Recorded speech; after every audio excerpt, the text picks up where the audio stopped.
Hey, what's up, stock compounders? Brad here. So it is a special day today. I made my next buying round of Magic Formula stocks, okay? And it's been 1 year since I started buying Magic Formula stocks, since I started investing using the Magic Formula framework. Exactly 1 year ago, I bought my first 5 stocks. So today we're going to look at which 5 stocks I added to the portfolio today and my performance over the first full year of using this strategy. So let's jump right into which 5 Magic Formula picks I made today. I'll kind of go through my filtering process, how I arrived at those picks. So here's how my filtering works. The first thing I do is I scrape all of the tickers from the top 50 in the Magic Formula. All right, top 50 with a 50 million market cap. So that's what these results are. There's 50 tickers, obviously. And then one thing I do is I change this to 250 million. Okay, and I run the screen again. Now that allows me to have, this time it allowed me to have 58 businesses to kind of use my filters on, because it turned out 50 wasn't quite enough. Okay, I wasn't able to get 5 Magic Formula picks that met all of my filters. So 58 I found out works better.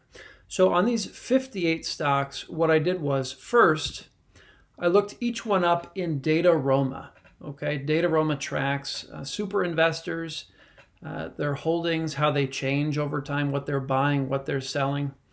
And I want to see that these Magic Formula picks are owned by at least one super investor. That means one great investor has put money behind the business. Okay, so it's kind of a bowling with bumpers approach there. Now the second column is Value Investors Club. Is there a write-up in Value Investors Club on these businesses? Now, I needed it to satisfy just one of these criteria, okay? It either has to be owned by a super investor in Dataroma, or it has to have a write-up within the last 2 years in Value Investors Club. So what I did was I went through these 58 companies and I gave them a score. Is it owned by a guru? Does it have a recent Value Investors Club write-up? So you can see a number of these, 10 of them, satisfy both. There's a super investor and a VIC write-up recently. So, and then of course, a bunch more have a score of 1. They either are owned by a super investor or they have a VIC write-up. So those companies made it on to the next filter, okay? Score with a 2 or a 1. Now these red lines, I removed those because I already own these from previous rounds of Magic Formula buying, okay? So, that excludes them from this quarter's filter. So we go over to the finalists, and I just pasted everything with a score of 2 or 1. Now the next filter is insider ownership, all right?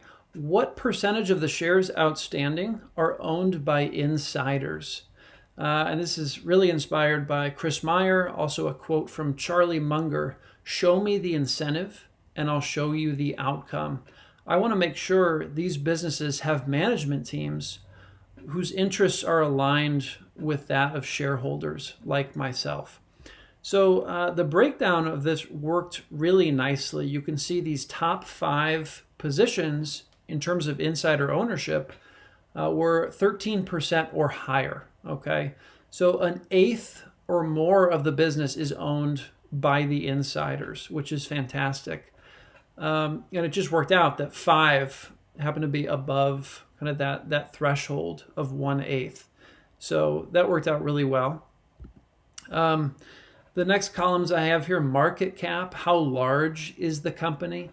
Simply the number of shares outstanding times the current market price. All right, the market capitalization of the company. You can see here it ranges between about 20 billion for L Brands down to 224 million, okay, for Waitr Holdings. So I'm just going to refresh this real quick, guys. Let's see. So that's market cap. The next column is operating income. Now, the main reason I'm using operating income here is because I want to compare the operating income to the net debt, all right? And this filter is really out of a study that Monish Pabrai did, where he had a team of interns figure out what are the biggest mistakes from some of the world's greatest investors, and could those mistakes have been identified in advance? And it turns out the biggest mistake, the biggest reason great investors lost money is because they invested in companies with too much debt, all right? So I wanted to identify here, can the debt be paid off in less than 3 years from the operating income, all right? So I'm looking for a ratio of net debt to operating income less than 3. And it turns out all of these top 5 companies satisfy that low debt as compared to earnings. So that's great. Acquirers multiple. This is really just a component of the magic formula. The magic formula is earnings yield and return on invested capital. Acquirers multiple is just the inverse of earnings yield. And it effectively tells us how long does it take to pay myself back in earnings if I buy the whole business today. Okay, so it's enterprise value divided by earnings before interest and taxes over the last 12 months. So very impressive here. From previous magic formula batches that I've bought, usually acquirers multiple is somewhere between, say, 9 and 15. It seems to be significantly lower than average in this round of magic formula stocks. So I found that interesting. And then lastly, this isn't a column I actually applied to make any decisions in this round of buying, but it's something I'm considering incorporating into my filters. 10-year return on invested capital, and this is the median ROIC over the last 10 years. Because the magic formula only considers the last year when it comes to the return on invested capital. So my sense is if we take an ROIC over a longer period of time, might help us identify businesses that have a sustainable competitive advantage or a durable moat. So again, not something I use, but something I'm just keeping an eye on. So these are the 5 that I bought today, guys. Dick's Sporting Goods came in number 1.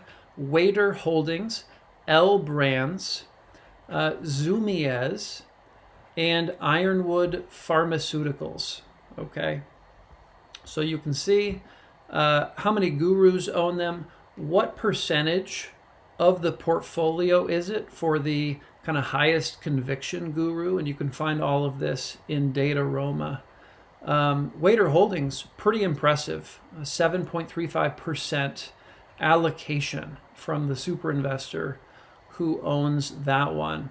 And then L Brands, also pretty impressive at 5.9%.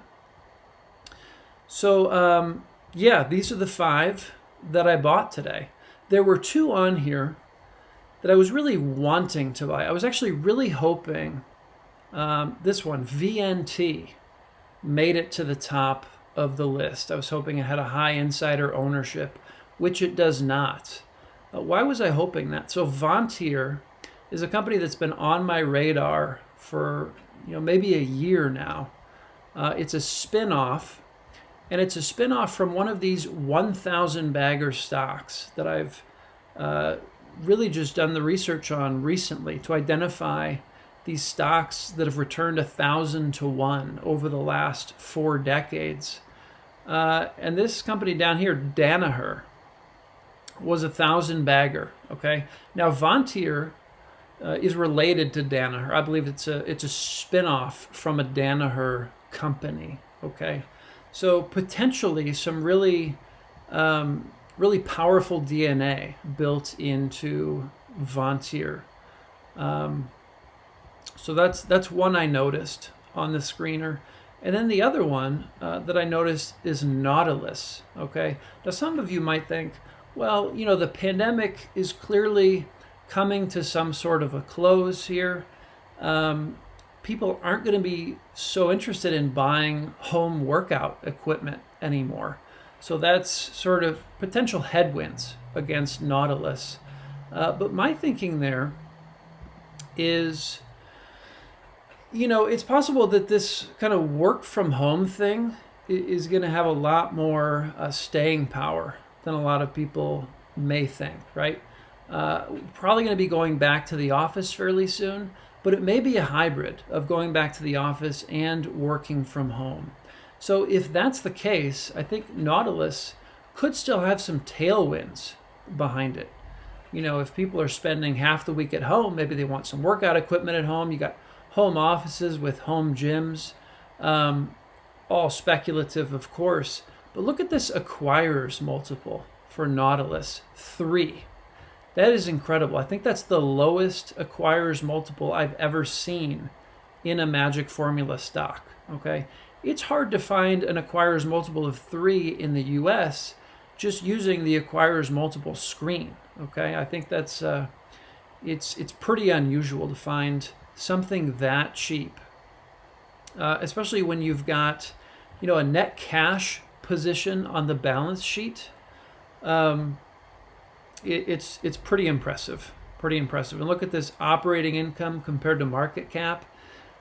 This operating income, you know, it was a great year. The last 12 months were very solid for Nautilus. So the big question is that sustainable, or is this just a freak year in terms of earnings? But, you know, it's an interesting company to dig into to really try to understand what the next couple of years holds for Nautilus. But again, I didn't buy that one. The insider ownership was too low. And that's really my second highest priority filter, is that insider ownership behind this Guru/VIC write-up. So anyway, guys, these are the 5 that I bought today. Now, I want to show you what kind of performance my Magic Formula portfolio has had over the last year. Exactly a year. I bought my first batch in the end of June 2020. So here's the performance. We're going to see the performance numbers in terms of the first batch, which was bought a year ago, the second batch, which was bought 9 months ago, third batch 6 months ago, fourth batch 3 months ago. Okay, so these aren't directly comparable to each other because there's different time frames in there. But if you look back at the first batch, the 5 Magic Formula stocks that I bought a year ago, they've done 63%. Okay, keep in mind these numbers.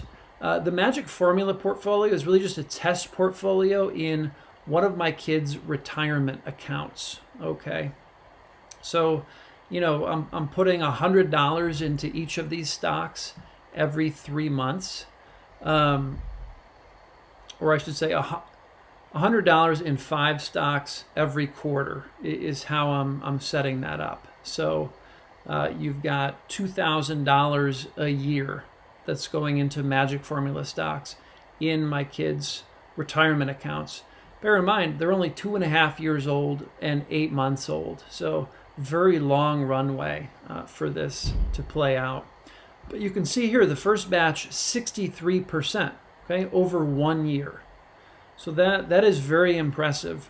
For comparison, the S&P 500, which killed over the last 12 months, okay, it was like the best year for the S&P 500 since the 1950s.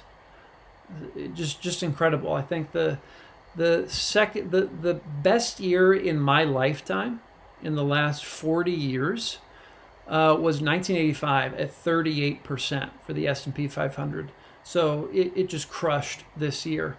And this Magic Formula portfolio, this small basket of 5 Magic Formula picks, beat the S&P 500 over the last 12 months by 21%. Okay, very impressive performance for that first batch. Now you look at the second batch, 18% over 9 months. Not as exciting, but again, it's only 5 stocks, and we really have to look at this thing in aggregate in order for it to make any sense. There was one position down from that second batch, and nothing crazy outperforming, right? The top one was 37%. If you look at the batch from a year ago, Unisys was a 2.4x, okay, over that year. So incredible performer. The batch from 6 months ago, 35%, okay? Again, very impressive, kind of on par with the performance of this first batch from a year ago, if you annualize that. Again, one position is down. And the best one, I mean, it's rocking as well. AMCX up 85%. And then finally, the fourth batch, 25%. Very impressive for 3 months, okay? And again, take this with a grain of salt. You can't really glean much from performances over such a short period of time, like 3 months or 6 months, even a year, okay? These are very short time frames with respect to how long I'm going to have this portfolio going, decades and decades for these 2 kiddos that I have. So, but it's interesting nonetheless, seeing these incredible performers like Unisys and AMC, how they can really carry the portfolio, IDT, and how there's only 3 that are down out of 20. Okay, so great year for the S&P. I think even better year for this modified magic formula investing approach. So just wanted to share these results with you guys. If you all are running your own test magic formula portfolio, let me know in the comments how it's done over the last year, or ideally if you have even more, you have even longer data set to work with, let me know how it's performed over the last handful of years. That would be fascinating for me to know. And I do this every quarter. I didn't go deep into my strategy in this video. If you want to know more about the background of my strategy, I just did a video with Jack Duffley, Jack Duffley. So check out his channel. He did like a 25-minute video on the magic formula. I think it was yesterday, Monday, June 28th. So check that out if you want to know more about my approach here with the magic formula. And with that, I think I will leave it there. Thank you all for watching, and I'll see you all in the next video. Take care.